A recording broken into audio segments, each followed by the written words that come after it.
Donetsk में रूसी फौज का बारूदी प्रहार हुआ है। वोस्तोक फोर्स पर यूक्रेनी सेना पर हमला हुआ है। टैंक से यूक्रेनी सेना के ठिकानों पर बारूदी वर्षा कर दी गई। किस तरह, यह देखिए वीडियो।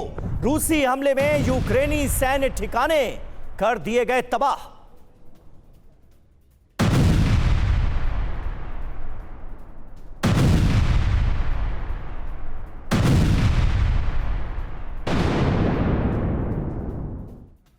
अब एक और तस्वीर आपके सामने होगी और ये रूस का अब्राम टैंक पर भीषण हमला है। रॉकेट से अब्राम टैंक को निशाना बनाया गया। दावा रूस की तरफ से यह कि हमले में अब्राम टैंक तबाह हुआ है और यूक्रेन को अमेरिका ने ही अब्राम टैंक दिए हैं।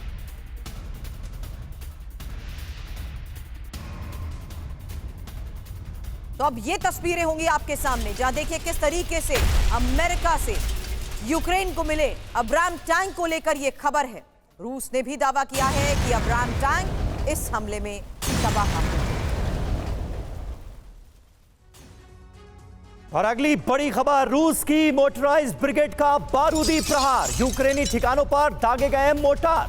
ड्रोन से तलाशी के बाद यह मोर्टार हमला हुआ है, जिसकी तस्वीरें इस वक्त टीवी9 भारतवर्ष पर आपके सामने हैं। रूसी हमले में कई यूक्रेनी ठिकानों को इसी तरह कर दिया गया तबाह।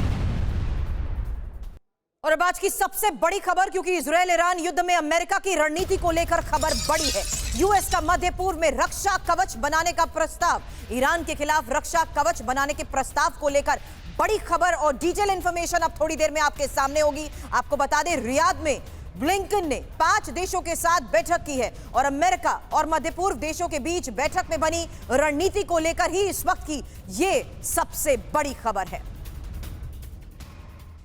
तो ये बहुत महत्वपूर्ण बैठक है, जिससे जुड़ी कुछ अहम और एक्सक्लूसिव जानकारियां हम आपके सामने रखने जा रहे हैं। इजराइल वर्सेस ईरान, अमेरिका क्या प्लानिंग कर रहा है और मुस्लिम देशों को लेकर अमेरिका की आखिर योजना है क्या? बड़ी खबर पर नजर डालिए। अमेरिका की 5 मुस्लिम देशों के साथ यह सीक्रेट मीटिंग हुई है, जिसके बारे में हम आपको जानकारी दे रहे हैं। ईरान के खिलाफ यह अमेरिकी चक्रव्यूह तो नहीं, अमेरिका ने 5 मुस्लिम देशों के साथ मिलकर मीटिंग करके एक स्ट्रैटेजी बनाई है, रणनीति बनाई। इस मीटिंग के तहत समीर, बड़ी खबर यही आई कि ईरानी हमले से बचने के लिए रक्षा कवच के प्रस्ताव को देखते हुए मीटिंग बहुत महत्वपूर्ण थी और इजरायल और उसके साथी देशों को बचाने के प्लान को लेकर बड़े इनपुट मिले हैं। और कौन कौन से देशों के साथ ये बैठक हुई है? सऊदी अरब, कतर, मिस्र, यूएई, जॉर्डन। अब इसी को लेकर हम चर्चा करने वाले हैं कि आखिर किस तरीके से अब चीन के बाद अमेरिकी विदेश मंत्री का मिडिल ईस्ट दौरा बहुत बहुत जरूरी है।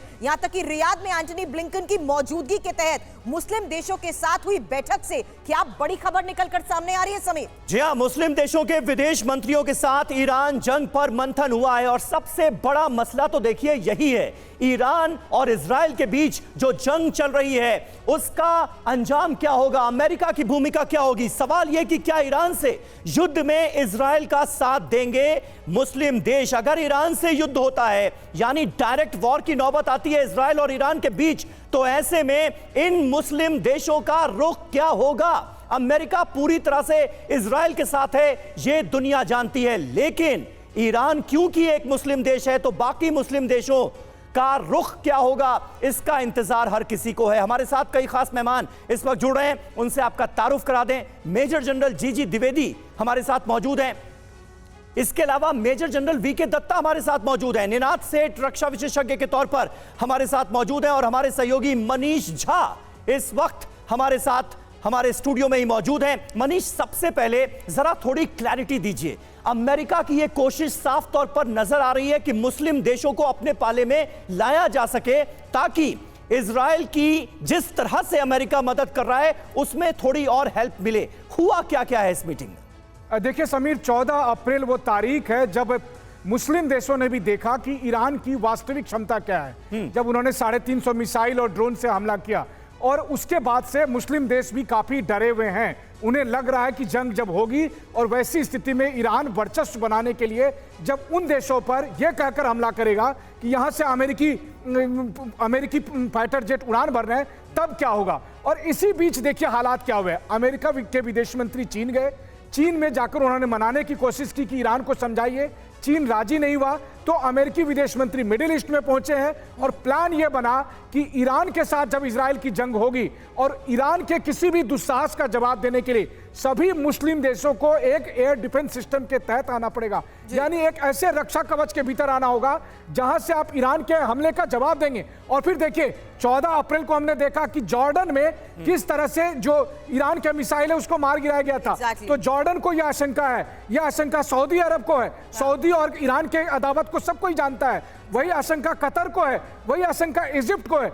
इसीलिए अमेरिका ने यह मुस्लिम देशों का प्लान बनाया है जो लेकिन इजराइल के साथ लिए मिलकर। सुरक्षा कवच को देखते ये मीटिंग जितनी महत्वपूर्ण थी, उसी लिहाज से निनाद आपसे ये सवाल, क्या अमेरिका इसमें सक्सेसफुल होता हुआ नजर आ रहा है? किस आधार पर वो राजी कर लेगा इन सबको इजराइल के साथ आने के लिए, इजराइल को वो सुरक्षा कवच देने के लिए? आखिर क्या खतरा है मिडिल ईस्ट में जहां ये सहयोग इतना इंपॉर्टेंट है? देखिए, इसमें 3 पहलू हैं। पहला पहलू ये है कि ईरान एक शिया कंट्री है। अगर सुन्नी देशों को मौका मिलता है, चाहे वो इजराइल के वॉर के थ्रू ही क्यों ना मिले, कि शिया ईरान की पावर थोड़ी कम हो, तो वो बेशक जरूर जुड़ेंगे और हेल्प करेंगे। दूसरा पहलू ये है कि किसी को ये नहीं पता कि ईरान कितने करीब है न्यूक्लियर बॉम्ब के, और उसको और ना जाए ये हर जगह के पक्ष में है, चाहे वो सुन्नी कंट्रीज हो जैसे सऊदी अरेबिया, अमेरिका या इजराइल। और तीसरा और सबसे महत्वपूर्ण अभी इमीडिएटली जो खतरा है वो ये है कि बातें चली हैं, खत्म नहीं हुई हैं। दोनों तरफ से, इजराइल से भी और ईरान से भी खतरा बहुत है। अब अटैक आ सकता है और उसको अगर रोकना है तो अचानक अगर अमेरिका के विदेश मंत्री चीन से सीधा मिडिल ईस्ट चले गए, इसका मतलब कि वो एक जाल बिछाना चाहते हैं ईरान को, इतना ज्यादा खतरा हो कि वो पहल ना करे, वो पहले अटैक ना करे, वो समझ जाए कि एक देश के साथ लड़ना एक बात है इजराइल के साथ, और 5-6 देशों के साथ, और अमेरिका की 5th फ्लीट जो बहरीन में है और 7th फ्लीट जो पास में से समुद्र में है, उससे लड़ना अलग बात है। तो ईरान को डराने की ये पहल है।